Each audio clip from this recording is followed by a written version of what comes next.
Hello, yeah, welcome to Sewwithtia. Thank you so much for always stopping by. Thank you for your love in my previous video.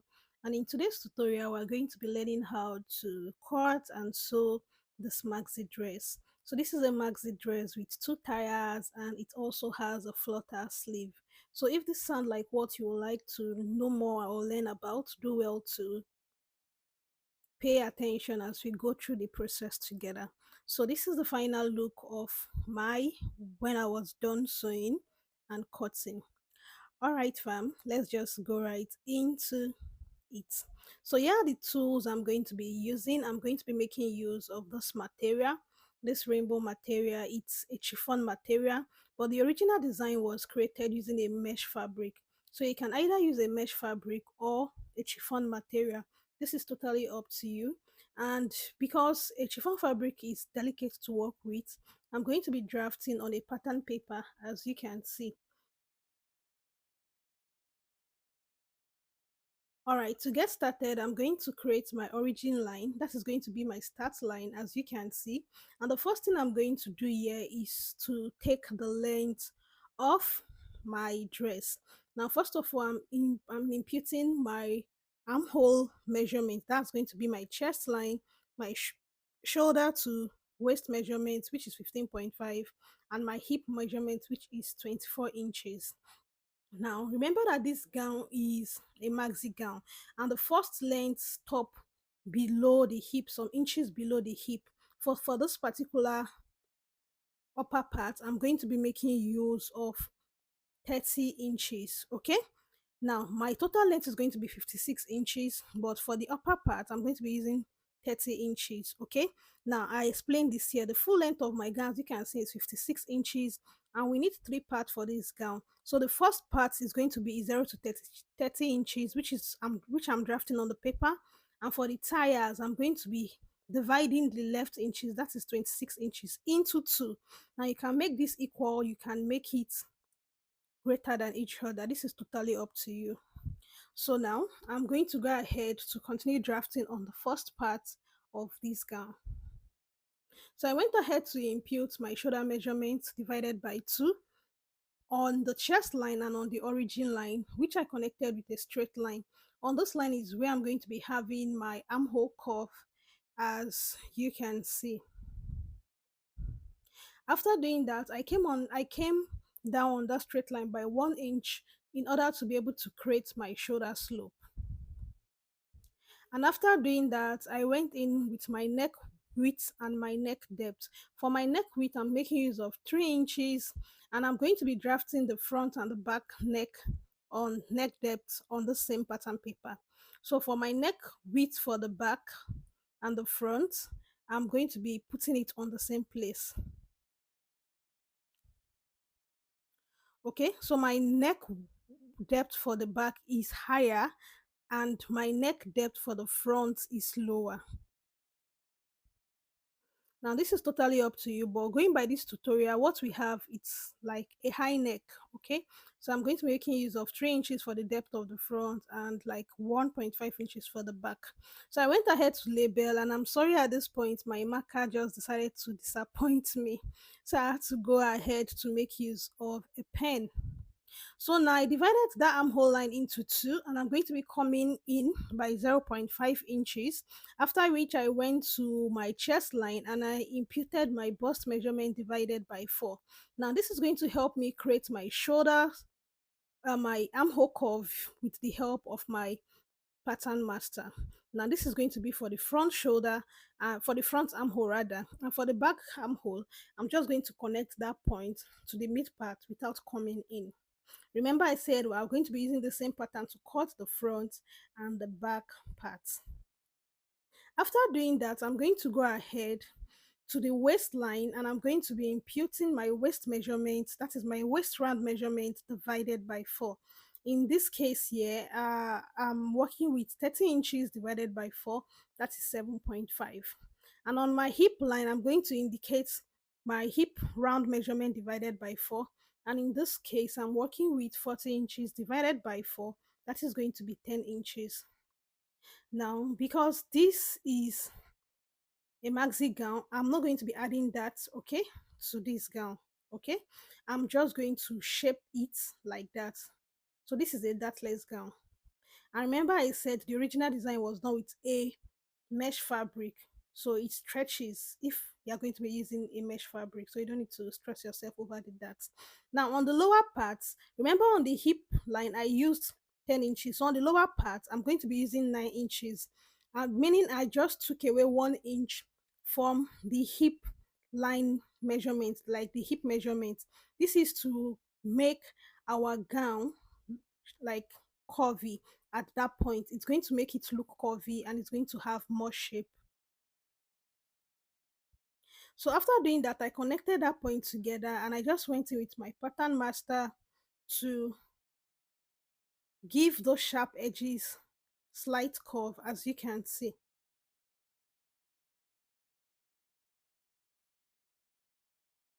So after doing this is what the pattern is looking like. I'm just going to go ahead to add my sewing allowance of 1.5 inches round this shape. And after doing that, I'm going to go ahead to use my pattern master to join the points together, and this is what the final look is going to give me.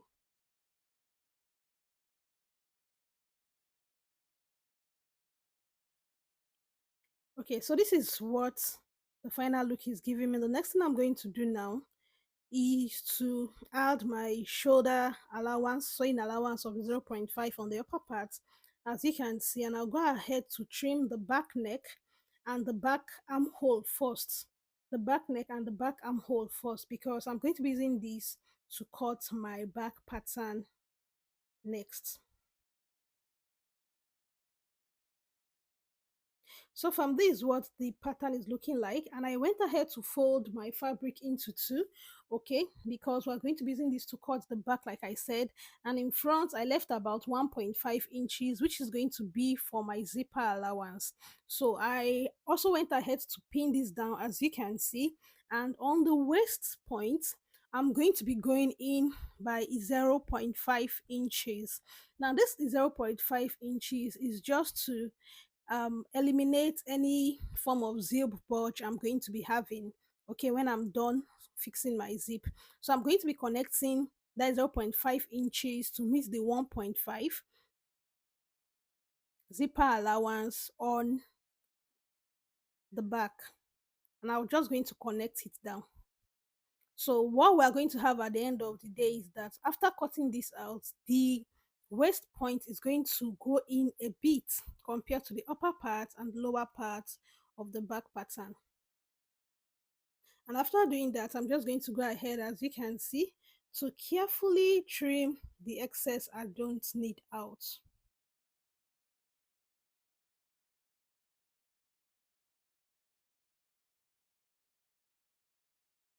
I also went ahead to nudge that waist part so that when I want to fix my zipper, it will not be difficult.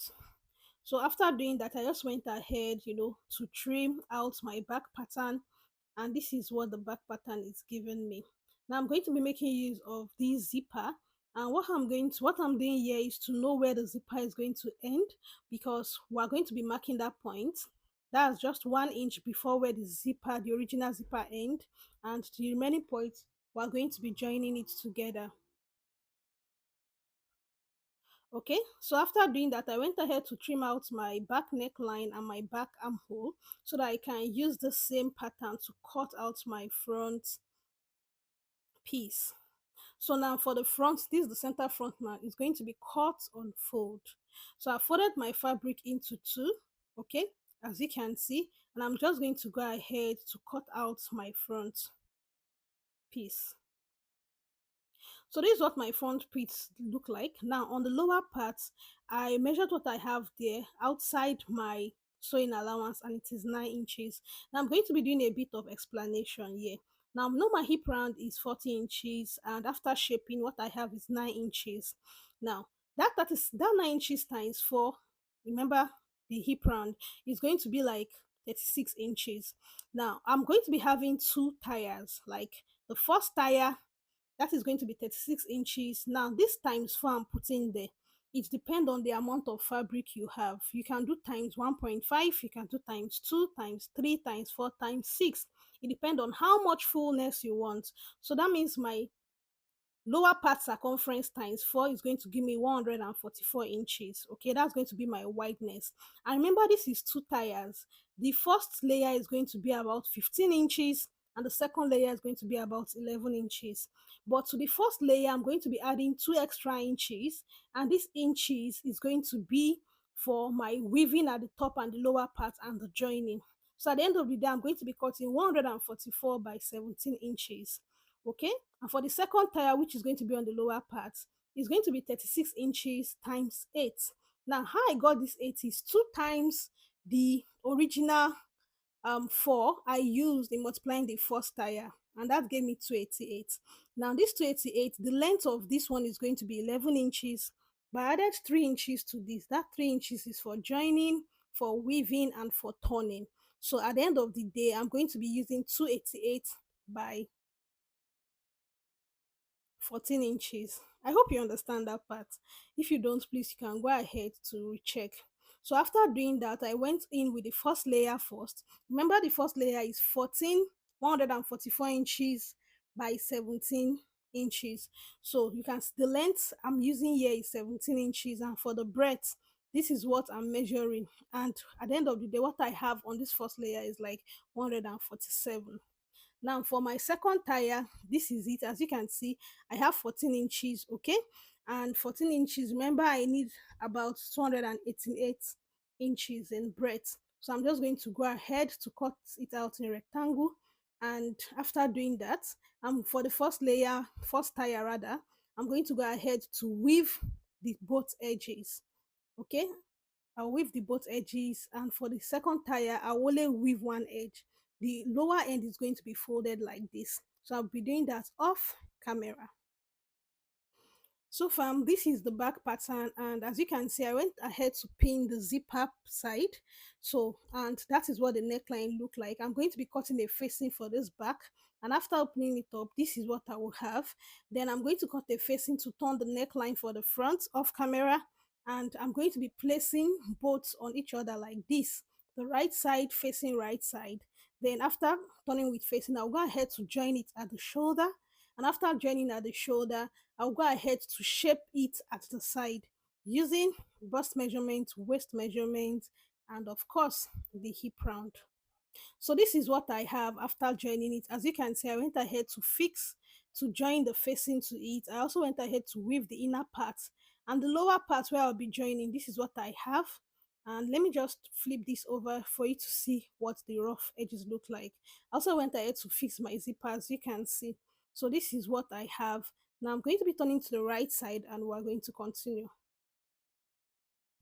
So now you can see the lower part after shape. Remember I told you that the circumference for this lower part is going to be 36 inches. So when we measure, you can see I have 18 for the front, and that is going to be 18 for the back. So now what I went ahead to do for this first layer was to just gather it. I just made a little bit of gather. But what I'm going to do now is to ensure that what I'm gathering here for the first layer, which is 144 by 17 inches, I would make sure that I'm going to be gathering it, that 144, I will have to gather it into 36 inches, okay? So you can see in this place, I'm trying to measure and it was not up to, so I had to readjust what I gathered to ensure I have like 37 inches.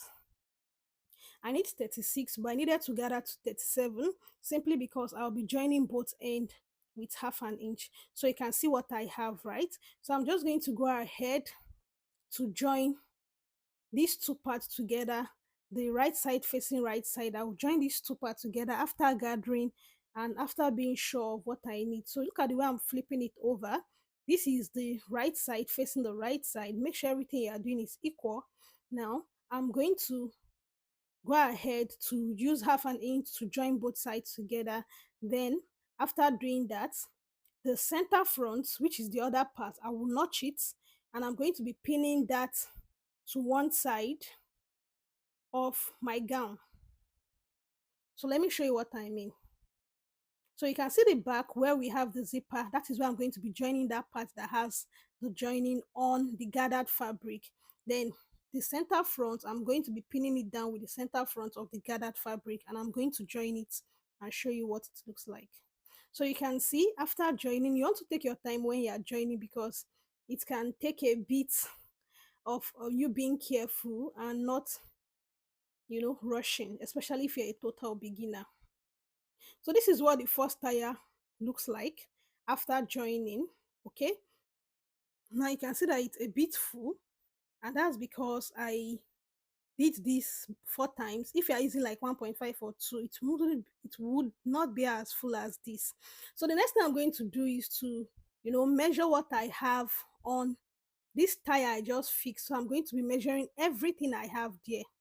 Okay, you want to take time to measure. I ended up having about 140 something, I think 147 or 48 thereabouts. Okay, so what I'm going to do now is, for the last tire, I'm going to be gathering that last tire. Okay, I'll be gathering that last tire to give me exactly that 147 I have on the first tire that has been fixed.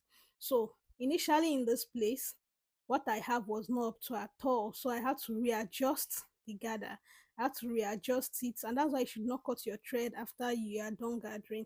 So you can see after readjusting, this is what I have. I had what I needed, and in the same way, I'm going to be stitching both ends together with 0.5 inches before joining it to the back and pinning it down to the center front. So you can see both edge. I went ahead to join it off camera. Then I'm going to be fixing this starting from the back where you have the joining. As you can see, I will start from there and I'm going to fix it round this round the gown with the first tire. After doing that, since this is the last layer, I'll go ahead to use 1 inch to fold the ends. And from this is what the maxi gown is giving me, and it's beginning to come together. It's beginning to look more like what we are working with. Okay, at this junction now, we are close to the finishing point. What I'm going to do is to measure my armhole because we're going to be cutting a flutter sleeve. Okay, now you need your basic sleeve pattern, and this is I added 1 inch extra. So what I'm going to do here is just to make slash lines. I just make use of 2 inches. There's no particular rule for this. Make slash lines, and I'm going to be spreading this. Okay, I just made 2 slash line because the sleeve we have is not too wide.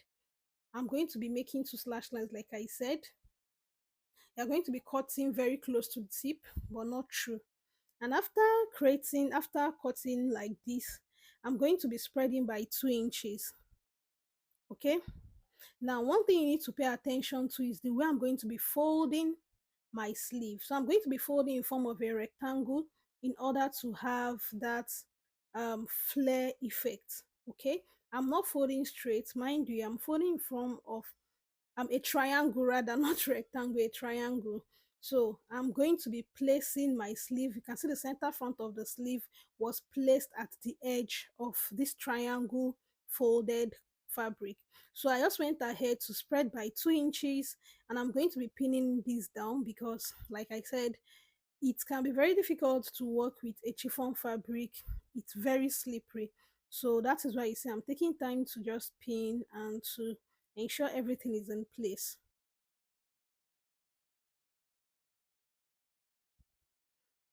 Okay, so I spread by 2 inches like I said. What I'm going to do next is to add 0.5 on the upper part, since I'm going to be fixing this into the sleeve. Okay, and on the lower part I'm not adding anything because I already considered this when I had my basic sleeve pattern. Okay, I already added my sewing allowance to it, turning allowance rather. I went ahead to notch the center for the mid part of the sleeve. I'm going to be joining it at the side by that 1 inch, and I'm going to go ahead to fix this off camera into the gown. So at this junction, we are done. with the gown, and this is what my is looking like. I will not even lie to you, like when I was done with this gown, I was just wow, it was really beautiful. The gown, the fabric, the style. Are you going to be trying this? I hope you really learned something. Do well to subscribe, like, and share. Thank you so